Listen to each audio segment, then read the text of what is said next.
Assalamualaikum warahmatullahi wabarakatuh.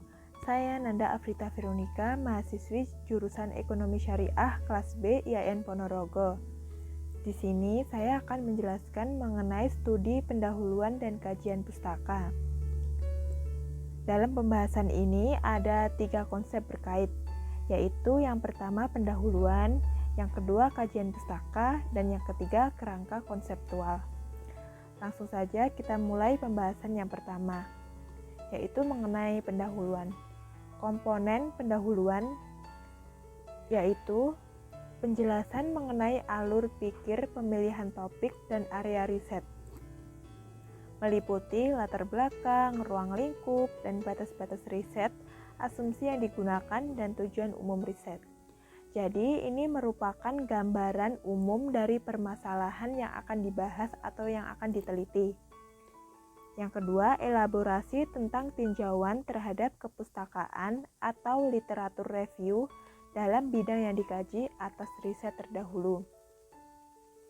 Ini merupakan uraian mengenai tinjauan pustaka dalam bidang yang dikaji atau permasalahan yang sedang diteliti itu apa berdasarkan riset terdahulu. Yang ketiga, gambaran tentang hubungan antara hasil kepustakaan dan kerangka konseptual yang dikembangkan. Ini menggambarkan kaitannya atau hubungannya antara hasil kepustakaan yang telah disusun dengan kerangka konseptual yang dikembangkan.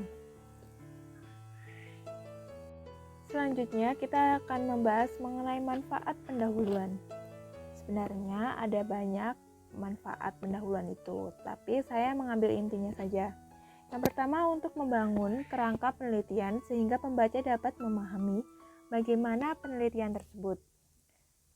Kalau pembaca sudah memahami pendahuluan yang tertuang pada awal hasil penelitian, maka akan semakin mudah memahami bab-bab selanjutnya. Maka dari itu, pendahuluan itu penting. Yang kedua, menjelaskan secara singkat pemikiran penelitian.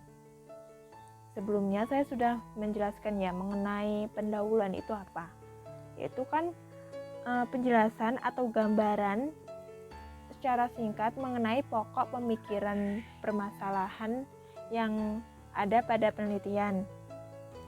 Yang ketiga, menelaah kemungkinan dilanjutkannya penelitian. Dan yang keempat, mengetahui apa yang sudah dihasilkan orang lain bagi penelitian yang serupa dan bagian mana dari permasalahan yang belum terpecahkan. Jadi ini mempunyai manfaat, yaitu mengetahui apa yang sudah dihasilkan orang lain bagi penelitian yang serupa atau sama judulnya dengan penelitian yang kita teliti. Dan kita bisa tahu bagian mana dari permasalahan yang belum terpecahkan. Jadi, kita bisa mengkaji ulang permasalahan tersebut sehingga kita bisa mencari solusinya.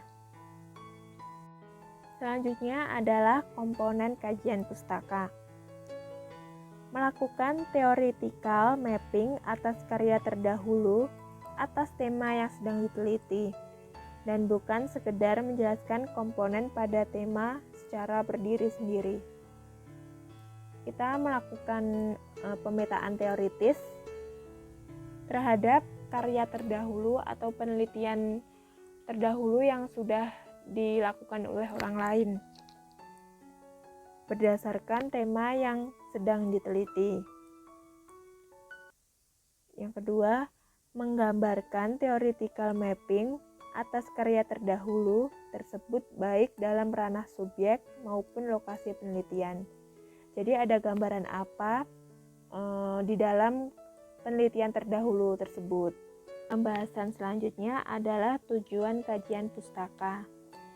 Yang pertama, menentukan dan membatasi permasalahan penelitian. Jadi ini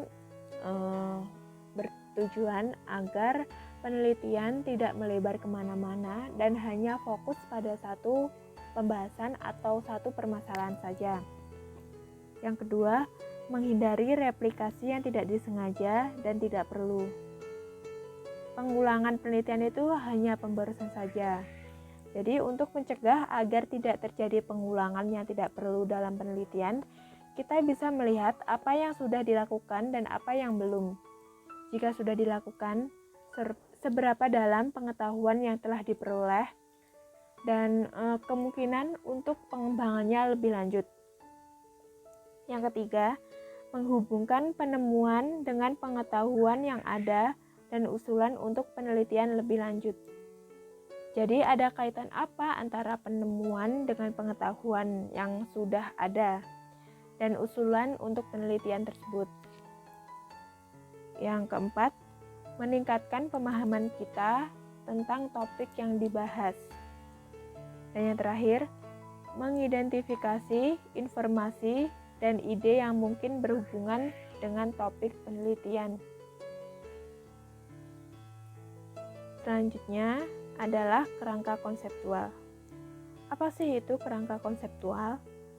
Kerangka konseptual adalah keterkaitan antara teori-teori atau konsep yang mendukung dalam penelitian, yang digunakan sebagai pedoman dalam menyusun sistematis penelitian.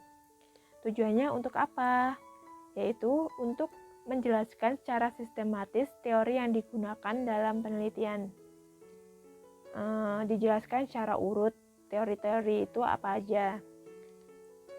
Dan yang kedua, menghubungkan atau menjelaskan secara panjang lebar tentang suatu topik yang akan dibahas.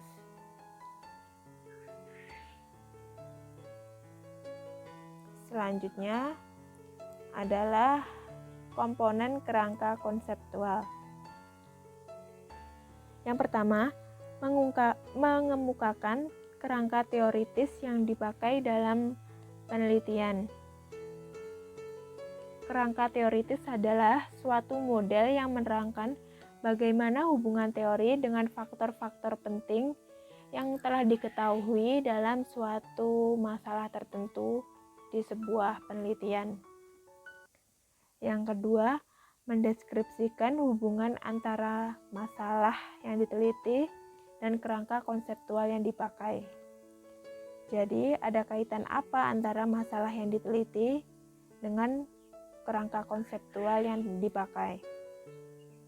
Dan yang terakhir, menjelaskan hubungan antara kerangka teoritis dan penelitian terdahulu.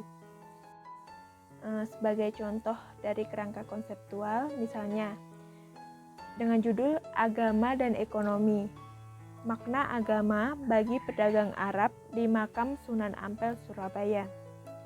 Nah, kerangka konseptualnya yaitu kaitan antara agama dan perilaku ekonomi. Jadi, ada hubungan apa antara agama dan perilaku ekonomi itu? Dan yang kedua, peran pemahaman agama dalam mengarahkan perilaku seseorang dalam berbisnis. Sekian penjelasan dari saya. Apabila ada kurang lebihnya saya mohon maaf. Wassalamualaikum warahmatullahi wabarakatuh.